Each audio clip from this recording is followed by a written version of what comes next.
Assalamualaikum warahmatullahi wabarakatuh. Kami dari kelompok 3 yang beranggotakan Ade Anwar Effendi dan Rical Matovani Gunawan akan menjelaskan mengenai pembahasan yaitu tentang perkembangan ilmu manajemen. Perkembangan ilmu manajemen sendiri terbagi menjadi beberapa bagian, yaitu sejarah perkembangan ilmu manajemen, pemikiran awal manajemen yang terbagi menjadi 3, yaitu teori manajemen klasik, teori hubungan manusiawi, dan teori manajemen modern. Yang pertama adalah sejarah ilmu manajemen. Peninggalan fisik sebagai ciri adanya implementasi ilmu manajemen, yaitu seperti piramida di Mesir yang dibangun oleh lebih dari 100.000 orang selama 20 tahun dan lain-lain. Peninggalan fisik tersebut menggambarkan adanya aktivitas yang teratur dan bertahap di masa lalu yang saat ini dinamakan manajemen. Ilmu manajemen berkembang sejalan dengan perkembangan sejarah manusia. Yang kedua adalah pemikiran awal manajemen. Pemikiran awal manajemen sendiri terbagi menjadi 3 aliran pemikiran, yaitu teori manajemen klasik, aliran hubungan manusiawi atau neoklasik, dan aliran manajemen modern. Yang pertama, teori manajemen klasik. Teori manajemen klasik sendiri ada beberapa tokoh yang telah mengemukakan untuk pendapatnya. Yang pertama adalah Robert Owen. Mereka atau Robert Owen sendiri menekankan pentingnya umur manusia dalam produksi, perbaikan dalam kondisi kerja.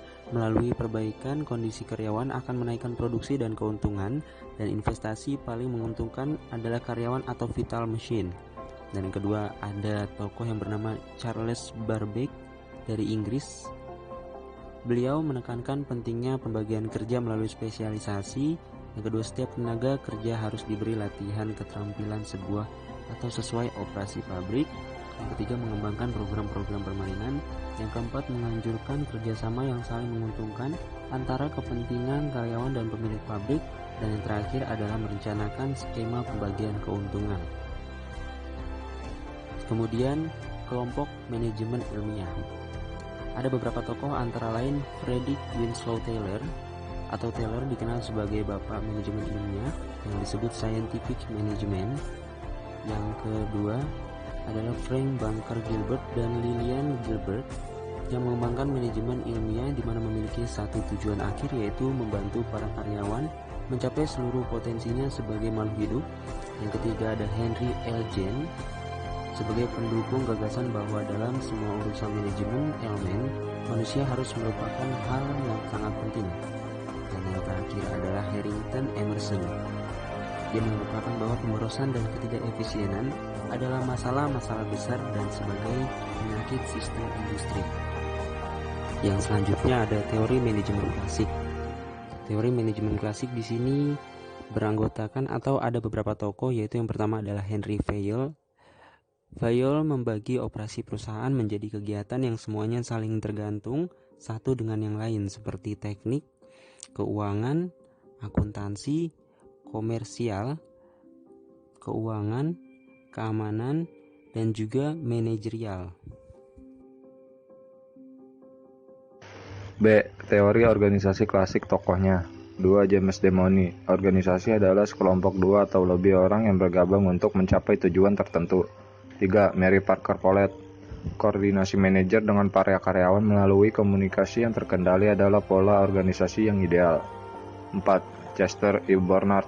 Fungsi-fungsi utama manajemen adalah perumusan tujuan dan pengadaan sumber daya manusia yang digunakan untuk mencapai tujuan. Kesimpulan mengenai perspektif manajemen klasik.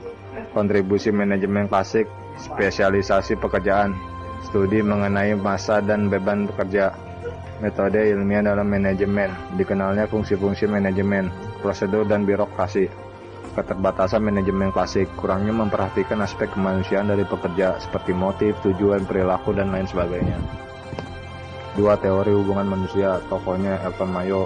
Untuk menciptakan hubungan manusiawi yang baik, manajer harus mengerti mengapa karyawan bertindak seperti yang mereka lakukan dan faktor-faktor sosial dan psikologi apa yang memotivasi mereka.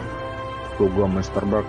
Hugo sebagai bapak psikologi industri, untuk mencapai tujuan produktivitas harus melakukan 3 cara. 1. Penemuan best possible person.